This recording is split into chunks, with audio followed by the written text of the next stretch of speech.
once again as our delegates get set for yet another interesting session on addressing risk and security in the digital transformation of enterprises. We are now being joined by Dr. Gulshan Rai, former National Cybersecurity Coordinator, Government of India, Prime Minister's Office. A delight to have you here with us, sir. Good afternoon. It's really a pleasure to be interacting with you through the virtual platform. All of you know, and everybody understands that the word digital transformation has become a buzzword, particularly during the last 1.5 years and more so during the pandemic period. We got connected on a horizontal network, people sitting in different parts of the world, different parts of the city, different locations. They got connected through a medium called a virtual medium. And we started interacting normal manner as we used to do when we used to meet physically, assemble physically. Is that the digital transformation? Or is that this transformation different than what we have seen? Certainly it's a digital transformation, but this transformation is slightly different than what we have seen in the past. In 1990, we went in and we saw a transformation where we connected the computers to terminals and we started using the office automation for our benefit, for the social benefit, social development. Then came another transformation in 2000, past 2000, where we had some of the components like a mobile phone, www, World Wide Web. We had the SMS there. Then came the search engine. And thereafter, it came the social media platform. The YouTube gave us our own TV channel.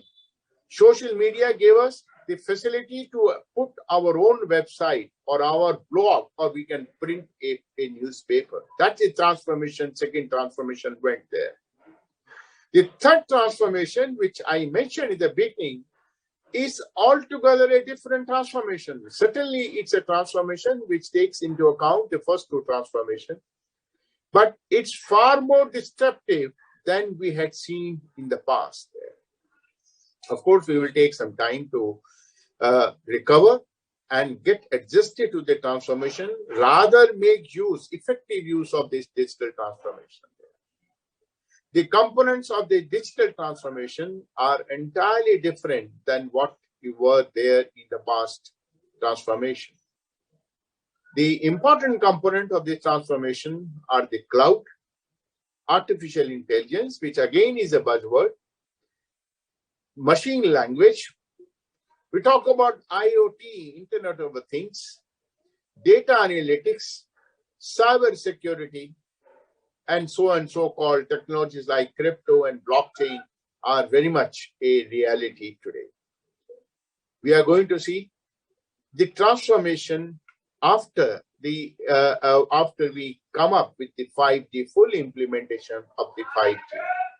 That will completely virtualize our worlds there. We had seen the virtual hardware, we have seen the virtual software, we have not only seen, we have used it effectively. Today, who talks about the computer system? Everyone talks about a VMS. Give me the VMS there. Give me the VM there. But when it comes to 5G, your network is going to be completely virtualized. You can slice the network, divide the network like you block the network. A completely leased line in the air. That's what you're going to see. The 5G bandwidths are going to be very, very tight. That will bring another layer of digital transformation, which we are now started feeling, we are now started experiencing there. We really don't know, we are in the tips of the tongue. But one of the most wonderful thing will happen is the AI, artificial intelligence. The more I think about the artificial intelligence in the digital transformation, more I get wondered there. The AI, artificial intelligence, is used in almost every day-to-day life, whether your search engine, you want to search, you want to send SMS, you want to send a WhatsApp message or the Signal message or Telegram message, or you want to do any professional work, be it medical, defense, any kind of a work there. That's the power of the artificial intelligence, and people and the society is exploring it. Can you imagine? We cannot function, we cannot do any activity without the use of AI and a cloud today. Where are we accessing the Gmail? Where are we accessing the Hotmail? Where are we accessing even the NIC mail? It's a big question in our mind. Is it somewhere in India? Where are we doing now? I'm addressing you to the virtual mode, to the Zoom there. I don't know, and how many of you know where are the exact server from where the routing is taking place? That's a AI and a cloud.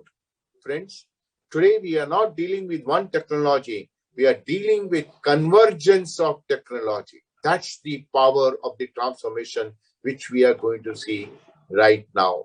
And in the time to come, I really cannot say what shape it will take place, but it is going to be a altogether different shape. Much benefit for the social development, much benefit for every sector, but it has its own consequences also there. It has own results over there. How many of you heard, I'm sure many of you would have heard, the incident called as SolarWinds there, which really impacted a country, almost, and many of the government departments were impacted.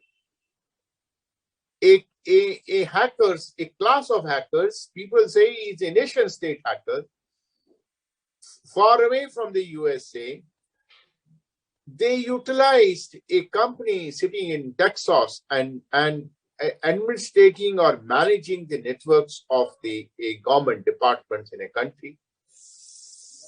They exploited that kind of a company, the system administration, and they intruded into all the government departments there.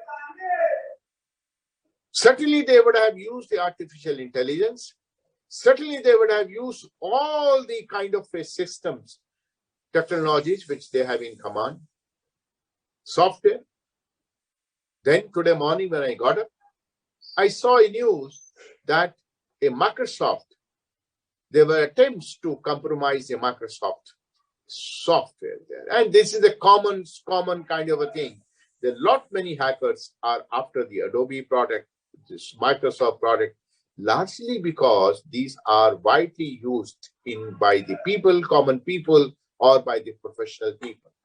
Whole attempt is now get to the cloud where everyone is getting into the cloud, and they try to intrude into the systems in the cloud and reach everywhere. That's the risk which I'm talking about today. That's one part of the risk which is the new generation or the new digital transformation is going to bring it to us.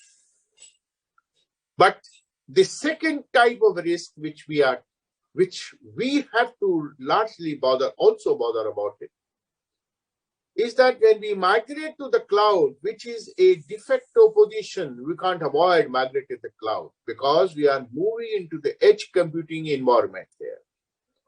No more your corporate systems there, no more the data center, because it's going to be very, very difficult there. The technology is making rather very difficult. I won't say impossible. They're going to make very, very difficult. So in a cloud environment, because you have to deal with the convergence of technologies, the challenge, the risk becomes, how do you migrate from your system, legacy system, to the cloud environment? My technical requirement changes, my legal requirement changes, my social requirement changes. And mind you, if the migration from your system to the cloud is not done in a proper manner, you will have the risk, which the case I described earlier, the SolarWinds case, it will describe. So the risk are preparing ourselves to migrate to the new digital transformation, new component of the transformation, incorporating the new component, because that is a de facto position. We got to do that. There is no way. At the same time, securing those components, the new environment which we enter it. The third, we try to maintain that environment in a secure manner. Friends, apart from that, one component is more important, when I said we are dealing with a virtualized environment and complete virtualized environment when the 5G comes. 90% of our systems are software controlled. It's by changing the software, we are changing the functions and the feature of the product here, enhancing the efficiency, enhancing the product here. It's a complete change with the software controlling the entire system will happen.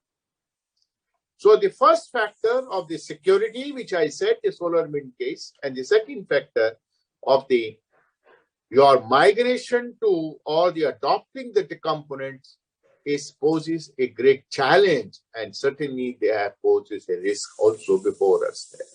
We need to do that. We need to recover those things. Otherwise, this digital transformation is really going to be very, very risky. People say that you deploy technology. I have seen almost every organization in the last 40 years of my career deploying security. Firewall is a buzzword. Intrusion prevention system is a buzzword. Getting the antivirus system is a buzzword. But still, the systems are hacked. India is among the first 10 countries which has a great cyber risk there. The hackers are not so simple. They are educated people.